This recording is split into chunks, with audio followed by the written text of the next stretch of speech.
Eu quero saudar a você, meu irmão, com a gloriosa paz do Senhor. Senti direção de Deus para trazer uma reflexão nesta noite, que diz assim: que darei ao Senhor por todos os benefícios que me tem feito? O salmista Davi, no Salmo 116, versículos 10 a 13, fez esta interrogação e depois ele respondeu. Disse assim: que darei eu ao Senhor por todos os benefícios que me tem feito? E responde: tomarei o cálice da salvação e invocarei o nome do Senhor.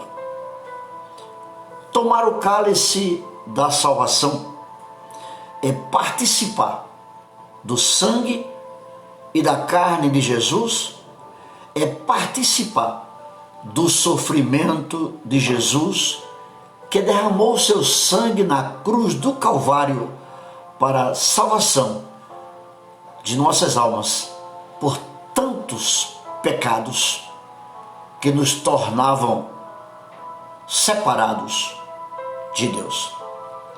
Pedro afirma na sua primeira carta, capítulo 4, verso 12 e 13, a seguinte expressão: amados, não vos assusteis com a provação que surge entre vós, como fogo ardente, com o objetivo de provar a vossa fé. Não entendas isso como algo estranho que vos estivesse acontecendo. Contudo, alegrai-vos por serdes participantes dos sofrimentos de Cristo, para que também vos alegreis e exulteis na revelação da sua glória. O que foi que Jesus nos prometeu nesta caminhada, nesta vida? O que ele prometeu para nós neste mundo após a sua ressurreição? Leia João 16 e 33. Ele disse assim: eu tenho-vos dito isto para que em mim tenhas paz. No mundo tereis aflições, mas tem bom ânimo, eu venci. Então a promessa de Jesus para nós aqui no mundo foi aflições. A nossa vitória é depois. A nossa vitória é no céu. E tem mais: devemos nos alegrar com as aflições, certos de que teremos recompensa. Mateus capítulo 5, verso 12, o próprio Jesus diz: exultai-vos e alegrai-vos sobremaneira, pois é esplêndida a vossa recompensa nos céus. Porque assim perseguiram os profetas que viveram antes de vós. O cristão deve ser sal e luz. Quando você é luz, as trevas se afastam. Quando você é sal, você dá sabor ao mundo, assim como o sal dá sabor à comida. Existem bem-aventuranças. Leia Lucas capítulo 6, versos 22 e 23.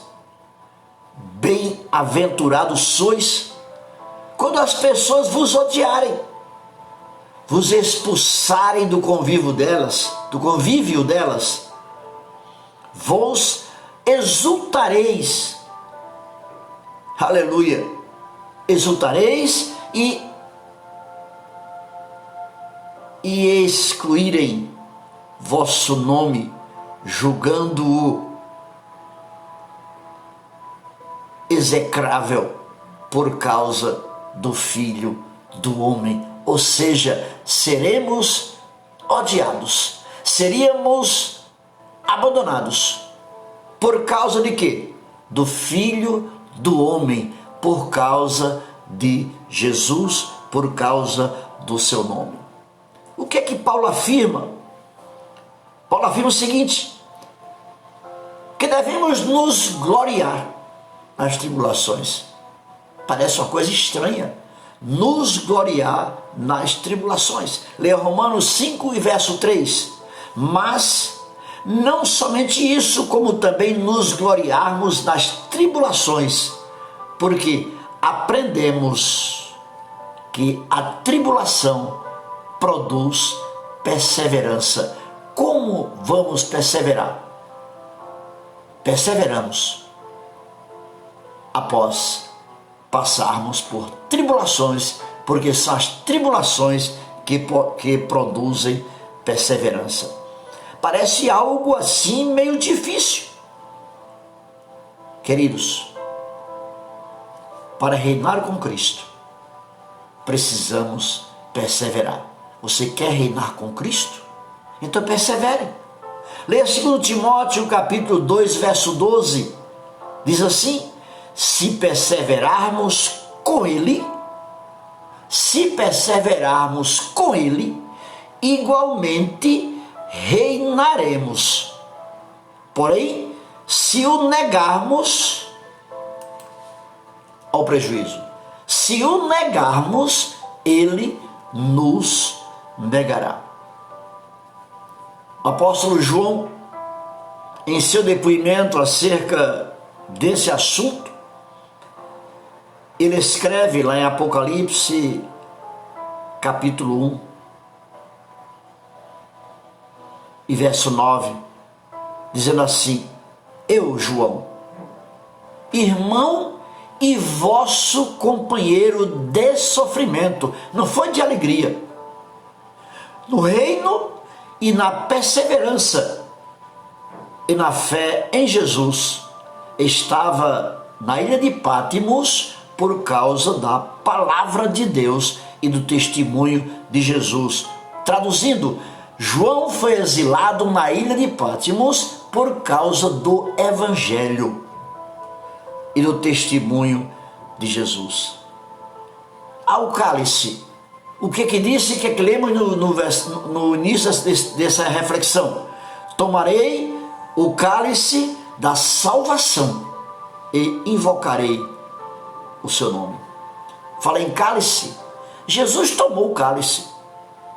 Leia Mateus 26, 39 a 42, diz assim, e indo Jesus um pouco mais para diante, prostrou-se sobre o seu rosto, orando e dizendo, meu Pai, se é possível, passa de mim este cálice, todavia não seja como eu quero, mas como tu queres.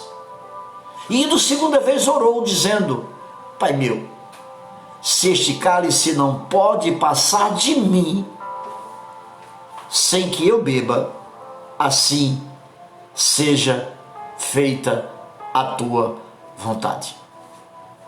Fique claro que Jesus não temia o sofrimento, ele pediu que, se possível, passasse dele o cálice.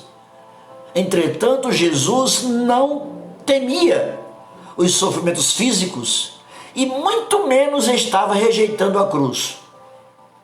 Jesus sabia o que ia passar. Jesus sabia que aquele cálice representava o pecado e a rebeldia do homem.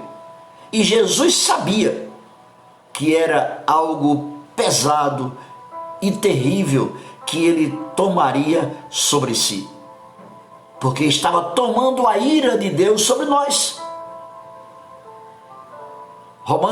Paulo aos Romanos escreve capítulo 1, verso 18, porque do céu se manifesta a ira de Deus sobre toda a impiedade e injustiça dos homens. Entretanto, na cruz, Jesus carregou nossa culpa e permaneceu em nosso lugar. Ele tomou o cálice da ira de Deus, destinada a mim, e bradou, Pai, tudo está consumado, e em tuas mãos eu entrego o meu espírito.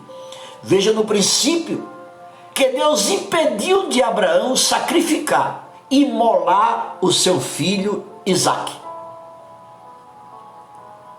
Porque disse Abraão, Deus para si um cordeiro proverá. E assim, Deus não se negou de entregar o seu próprio filho, para morrer em nosso lugar, e com o seu sacrifício aplacaria a ira de Deus por nós, e Deus rasgou o véu do templo de alto a baixo, tornou livre o meu acesso e o teu a ele. É lamentável, amados irmãos, que pastores e pregadores modernos só pregam em seus sermões sobre bênçãos, prosperidades e vitórias aqui, porque é esse tipo de mensagem que atrai as multidões, que lotam os templos e rendem dízimos e ofertas. Os homens querem seguir a Cristo. A multidão que lotam os templos, eles querem seguir a Cristo sem conhecer a cruz. Esta cruz que os pregadores modernos escondem, porque é uma coisa vergonhosa, tornou-se a cruz que é vergonhoso, tornou-se apenas como um símbolo.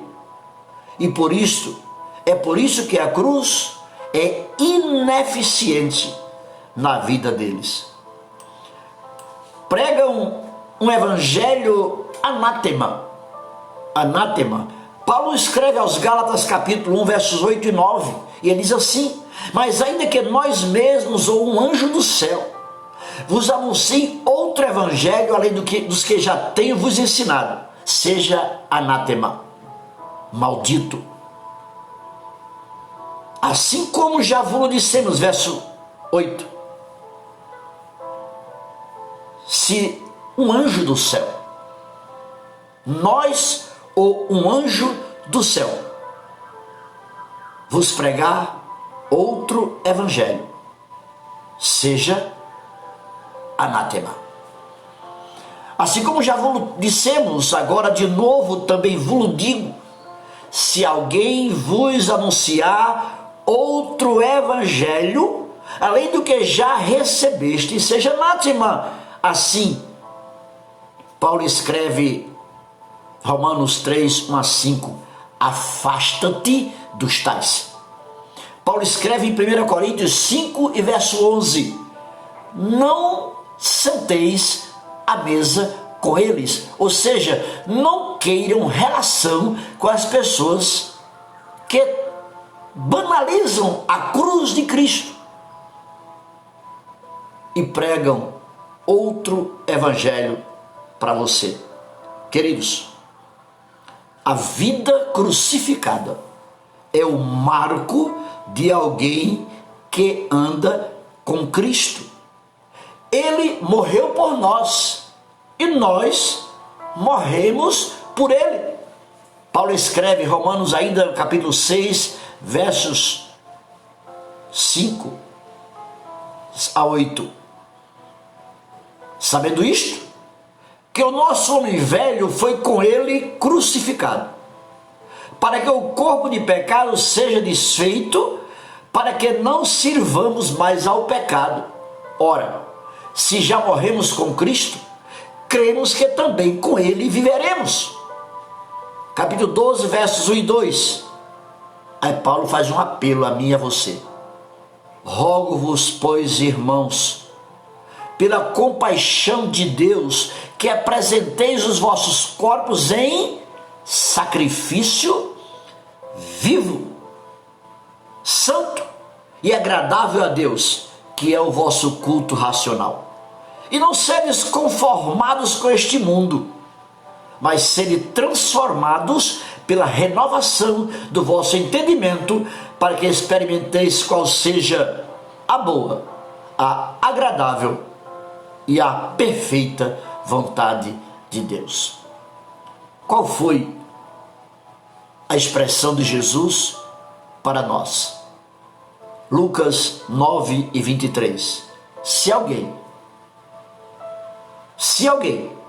vou repetir, se alguém quiser vir após mim, negue-se a si mesmo, tome a sua cruz e siga-me. Não é tome o seu manjar, tome a sua vitória, tome a sua alegria, tome a sua paz. Não. Se alguém quiser vir após mim, negue-se a si mesmo, tome a sua cruz e siga-me. Finalizo com a expressão de Paulo aos Romanos, capítulo 8, versos 16 e 17. O mesmo Espírito testifica com o nosso espírito que somos filhos de Deus. E se nós somos filhos, somos logo herdeiros também. Herdeiros de Deus, co-herdeiros com Cristo, se é certo que com Ele padecemos, para também com Ele ser glorificado. Seremos glorificados com Cristo se padecermos com Cristo aqui. Leia a vida de Paulo, leia a vida de Pedro, leia a vida de Tiago, leia a vida do apóstolo João, leia a vida de João Batista, o que veio para anunciar Jesus. Nenhum deles tiveram vida boa, plena, fértil e próspera materialmente. Todos eles sofreram, padeceram, mas partiram para a eternidade com a consciência de que haviam combatido o bom combate, como disse Paulo. Combati o bom combate, acabei a carreira, guardei a fé. Só me resta agora a coroa que o justo juiz me dará naquele dia, e não só a mim, mas a você, a mim e a todos quantos o Senhor nosso Deus chama. Fica com esta palavra. Pai querido, obrigado por esta palavra que é vida. Sabemos que no mundo teremos aflições porque teu filho prometeu, mas ele nos disse: tem bom ânimo, eu venci. E nós sabemos, papai, que ele venceu, ressuscitou e foi assunto aos céus para preparar um lugar para cada um de nós, e muito breve virá para nos buscar. Ajuda-nos, Pai, para que possamos levar a nossa cruz até o fim. É assim que te oramos em nome de Jesus e já te agradecemos. Amém. Curve sua cabeça. Que o grande amor de Deus, que a graça do nosso Senhor Jesus Cristo, que as doces consolações e a comunhão do Espírito Santo seja com todo o seu povo, desde agora e para sempre. E todos digam amém. Graças a Deus. Fique em paz.